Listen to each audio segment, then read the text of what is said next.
What is going on, guys? Welcome back to the channel. Tonight we're back in the shop and we are going to continue working on dead plates here. So in the last video y'all saw on this, I kind of had to end it short. I had some super important things I had to attend to. New King of the Hill episodes come on tonight. Well, kind of important. But I was also waiting for this bushing kit to come in. This is what I forgot to order from SkyJacker. Finished editing that video today. It'll be out next week. But so from SkyJacker, this came in a lot sooner than what I thought it was. So that's pretty cool. But sorry I had to end that one so late. I didn't know that these were going to come in so quick. But so in the last video, y'all saw me put in the leaf springs without the bushings. And so now we're gonna get those bushings in and then we're gonna get these super cool shocks on from SkyJacker. And some more good news is that my power steering quit leaking because it completely ran out of fluid. So we're gonna call that a win. But right now I'm going to pick up on the lift and just kind of raise up the suspension a little bit. That way those bolts come out nice and pretty. Ta-da!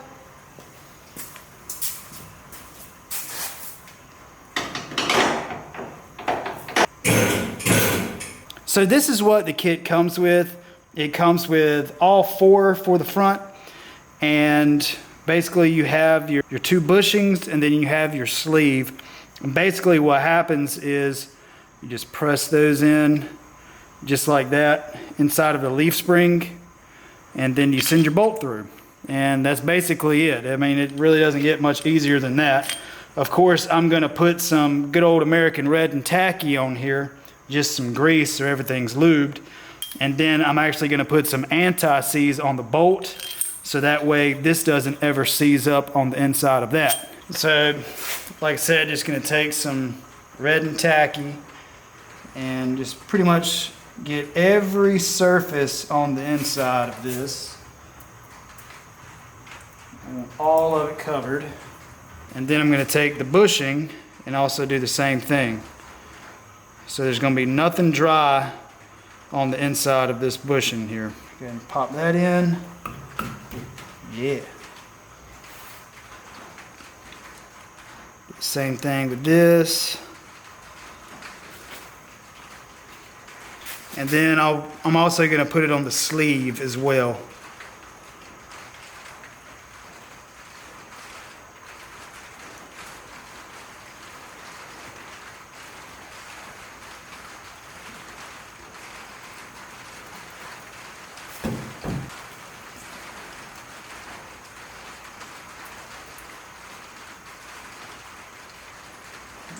Just like that.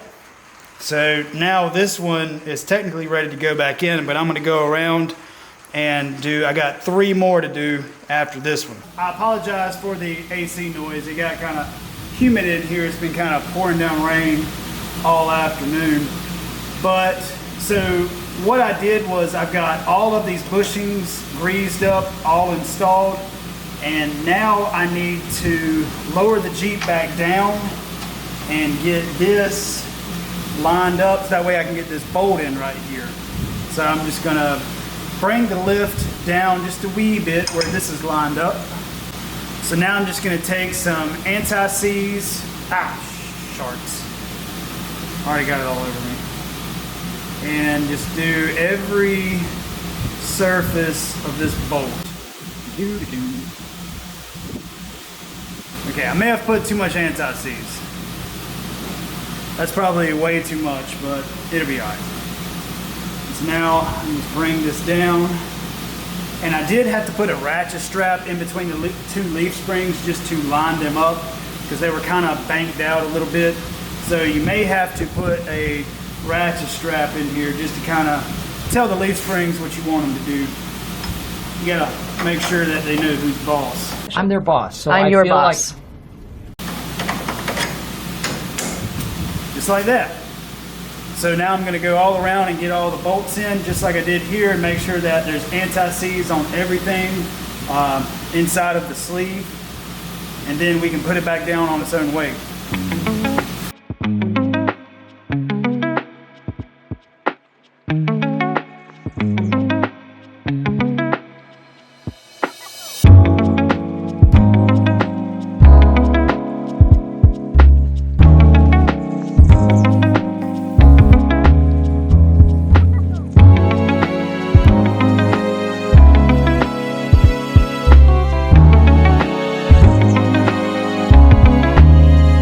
So now I'm gonna jump on the shocks here, and this is everything that comes in the shocks.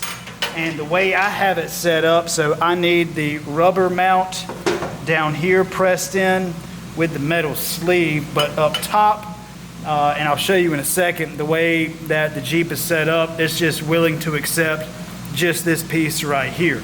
So there's more than one way to do this, but the way I find it easier is just with a little bit of lube and a hammer. That's what she said. And I just go ahead and cover this all nice and good.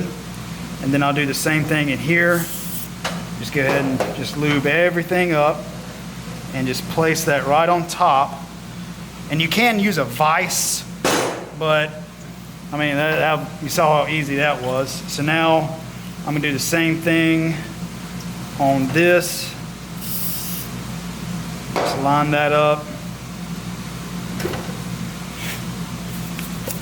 Take just a rubber mallet. Just like that. So now on the top side, spray a little bit. See? So now this shock is ready to go in. So I'm going to do the same thing to the other front one, and we'll get them all in.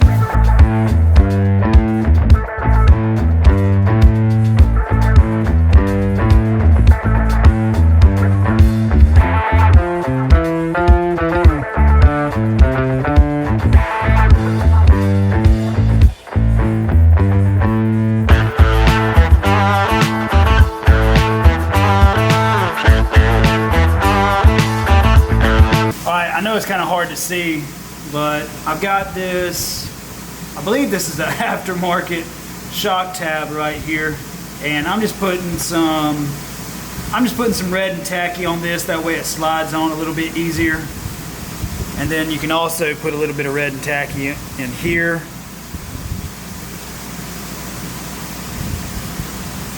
Just like that. So hopefully now it'll just slide right on. Oh, you don't see me. You just gotta kind of work it a little bit. See, it goes right on.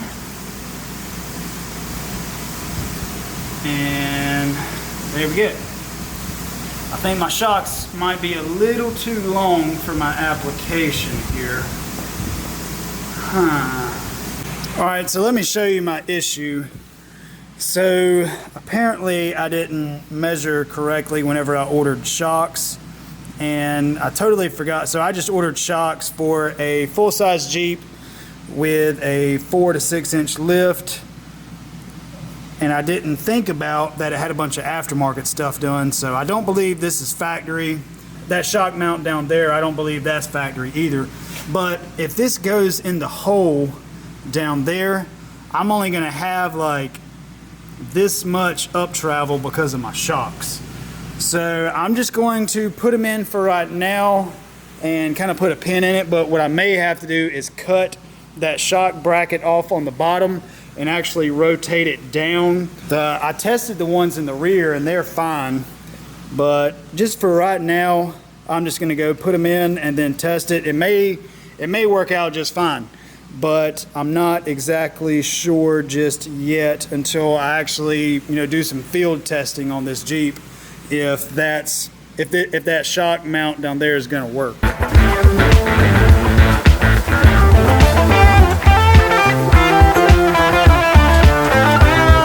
Bruh.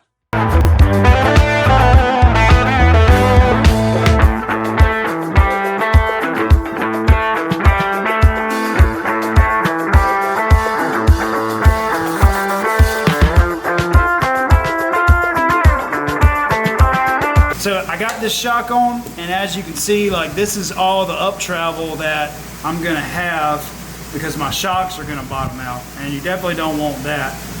Ideally, a shock tower would be more appropriate, so I may go the shock tower route. But like I said, we're just gonna have to flex this out whenever I get everything back going, whenever I field test. So I may have to either put a shock tower in or relocate the brackets on the bottom.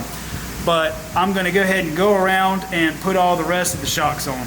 All right, so everything is about 75% where I want it, which is kind of like that on the whole Jeep. But man, if I would actually pay attention to what I order, I would not be in the mess that I am now. So they definitely look really good. If I have to put the towers on, I definitely would want them just, you know, somewhere in this region right there, maybe about, so I couldn't do too tall of a tower.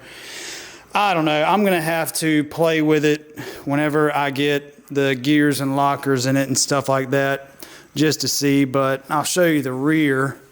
The rears are pretty good. I'm pretty tickled with those. Let's see if I can get you down here. So you can see that's a decent amount of up travel right there. And the same thing with that one. And those are definitely not factory shock mounts, but I got lucky with those. But I don't know. It is what it is. Okay, so it is a few days later and I've been kind of toying with the suspension, just trying to get everything where it needs to be. And I think I'm just gonna put a pin in that for right now. And I've got to stop this Jeep from leaking like a stuck hog every time I pull it in the shop, because that is getting really aggravating. I don't know if you can see, I had it over there, it leaked out over there. I don't know how much more power steering fluid this thing can hold. Holy crap, I thought it was all drained out.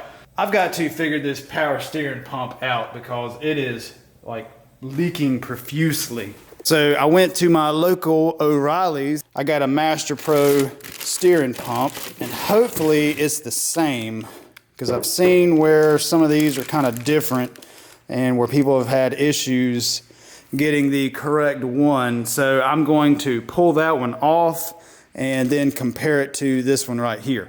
I probably should have pulled it off and took pictures of it and then ordered one, but I really haven't done anything right on this video, so why start now?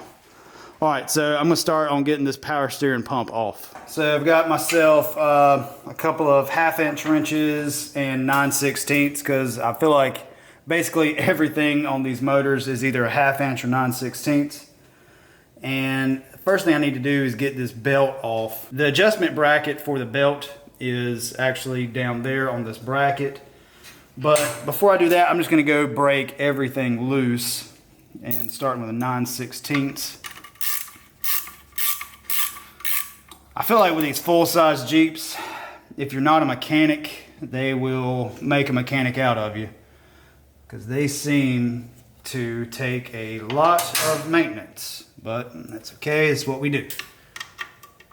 So just before I loosen up that belt, I'm just gonna go around, just loosen up everything.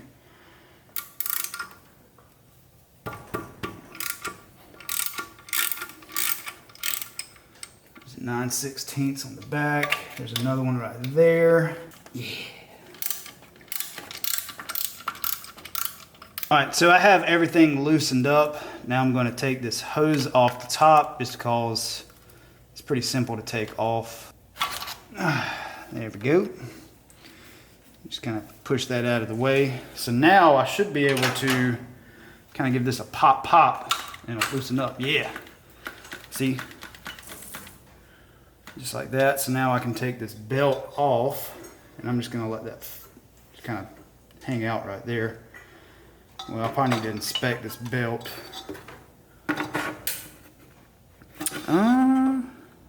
It's not bad.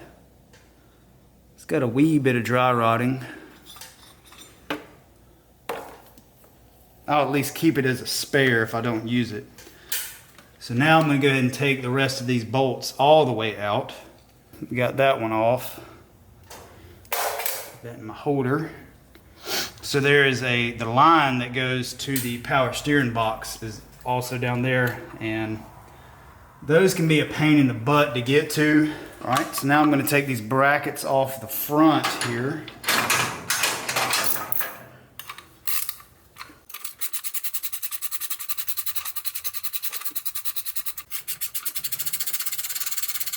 Now I should be able to slide this out. So you got this mounting bracket right there. We're gonna hang on to that. We're gonna reuse it. Now I can kind of feed this up right here. And now y'all can see a 5/8 hose fitting right there that I have to get. I wish I had an open-ended wrench for this, but I might have to make one. But I'm gonna try to get it off without tearing this hose up or that fitting. There we go. Now all I have to do is whenever I go to reinstall all this, I just have to clean that fitting up really good. But here's the pump. So now we're gonna get it to the table and compare it to the other one. So just looking at everything, they look to be the exact same. Like the fittings and everything. The only thing that I see that's different, and it might not be good, is that the original bolts are way longer, or about a 1/2 inch longer than the bolts in here. So I think I'm going to try to remove these and see if I can just swap them and just use the studs that are on the old one and put them on the new one. Oh, rats. All right, let's see how this goes. I'm using an 11/16 right here.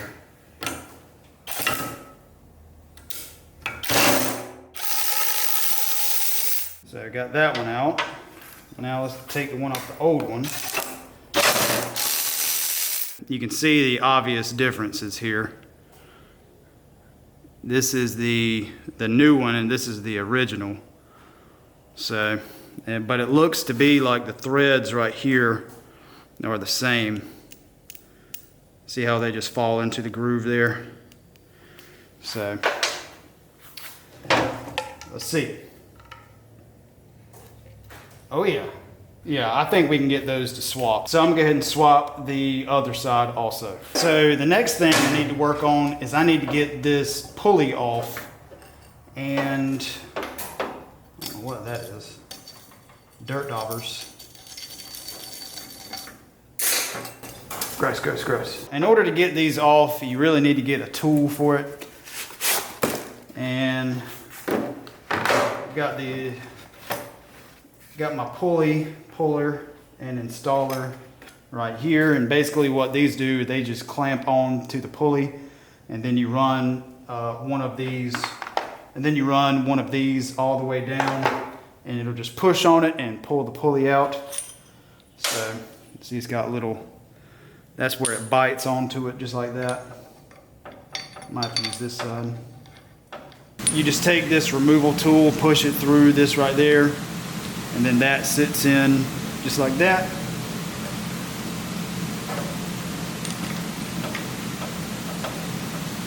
Just make sure it's close. And then we'll put that on. And then we'll tighten it up. Oops.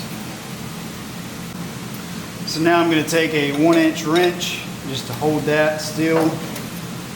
And then I'm going to take a 1/2 inch gear wrench. Just tighten it up. Slowly start working this out.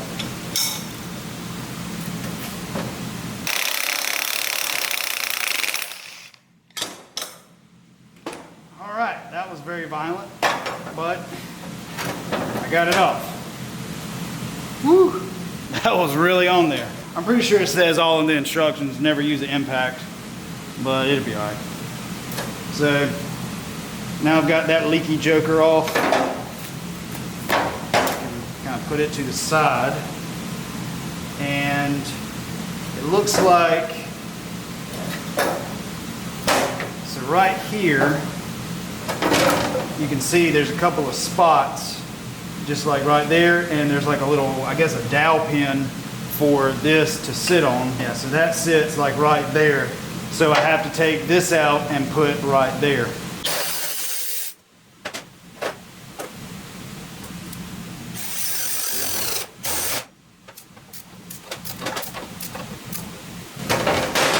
Alright, so now this should sit just like it did before. Sweet. Now I have to take this pulley and press it on right here. So I'm just going to take just a little bit of red and tacky, just to help lubricate everything. And then I'm going to take a little bit and put inside of this pulley right there. You don't have to do this, but the red and tacky was already in reach, so that's why we're doing it. I guess I could have cleaned all this before I put it back together, but it'll be okay. So I'm just going to take one of my threading tools and just go ahead and push that in, and hopefully it'll go on a lot easier than it came off.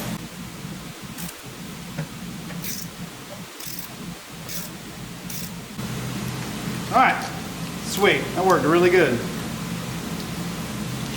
Got everything on there, and then I had to make sure that this was already on, just because it was a little too tight to remove. And one thing I'm gonna visually inspect is that this is flush right there. So that is perfectly flush, and it's not binding or hitting anything. It doesn't wobble a lot.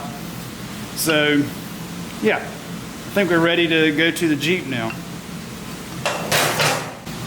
So I've got that fitting all cleaned up, made sure all the threads were good. And so now I can take the pump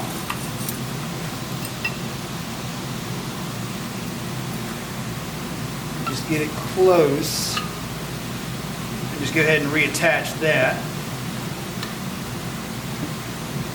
Because it's a lot easier doing it like this than it would be if I just installed it and then tried it.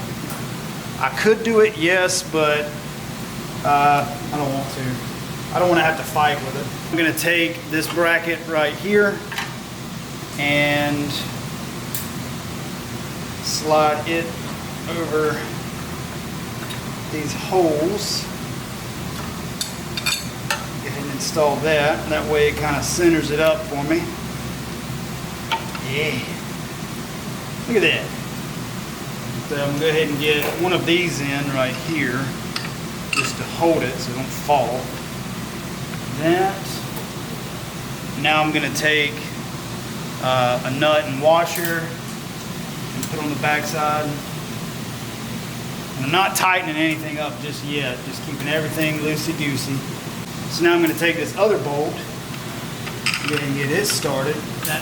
That way I'm sure everything's lined up where it should be. I'm going to put this belt back on. I'm probably going to end up replacing it, but just for the video's sake, I'm going to throw it on the exact way that it came off. You can go ahead and tighten these mounting brackets and this will still move. I'm not going to go crazy tight, but just good enough. So now I can apply some pressure just like that. And go ahead and tighten it up. Then I'm going to tighten up this other adjustment bolt or nut. Put a decent amount of pressure on those. Nothing crazy tight.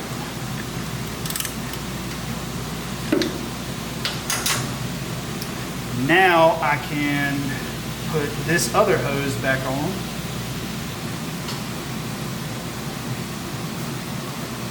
Alright, I think I put too much in there, but I'm just going to let it gravity bleed for a little bit, and then I'm going to come back and start moving the steering wheel and letting the air bubbles exit the steering system.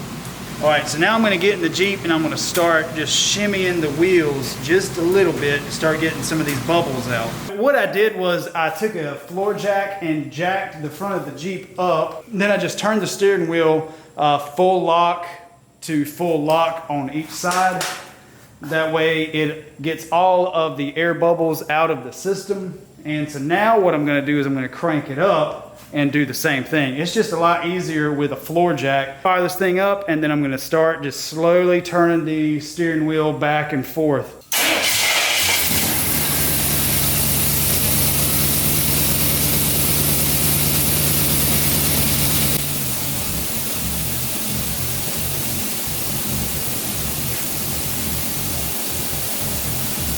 I did that probably 6 or 7 times, full lock to full lock, and it did drop tremendously. So after every time So after every couple of turns, I would check it just to make sure it didn't drop completely. I think now I'm going to back it out of the shop and make sure it's not whining or doing anything like it was before.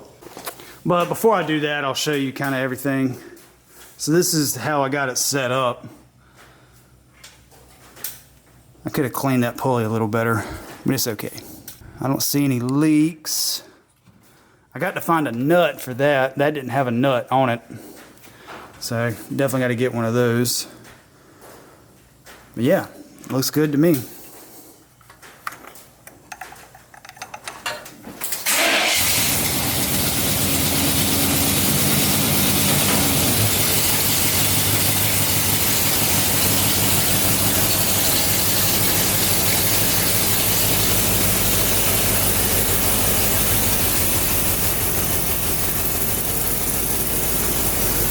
So I've been letting this turd kind of idle out here for a little while and just get up to temperature. That way I can check for leaks and everything like that. Luckily I can just peek my head up under here and look. And the only leak that I see, I don't know if y'all can see it, but where I've been checking the fluid is running down right there, but that's just me being dumb and messy. But sweet. I don't see any leaks on the ground. Awesome. Well, oh, there's that power steering fluid. Probably throw that in the back just in case. There's a bunch of cicadas in those trees. But anyway, guys, that's going to do it for this video. I appreciate y'all watching me wrap up the suspension. Still got to do something about the rear leaf springs. I may do that in the next video. Or I may go ahead and start on the gears and lockers because I have to get this thing ready soon. It's getting down to the wire. I've got about a month and a half to get this thing ready to go on the trailer, and time is kind of slipping away. Holy crap, this summer has flew by. But anyway, guys, thanks for watching. We'll see y'all next time.